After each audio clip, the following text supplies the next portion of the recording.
అంబేద్కర్ కోనసీమ జిల్లాలో భారీ వర్షం కురిసింది. జిల్లా వ్యాప్తంగా ఈదురుగాలులతో కూడిన భారీ వర్షం పడింది. పి గన్నవరం, అంబాజీపేట, అయినవెల్లి మండలాల్లో ఈదురుగాలులతో కూడిన భారీ వర్షం కురిశాయి.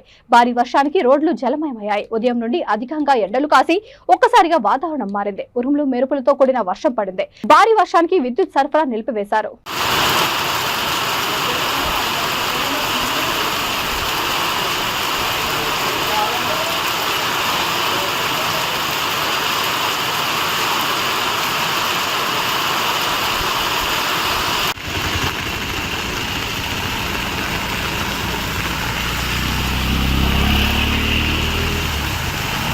आगे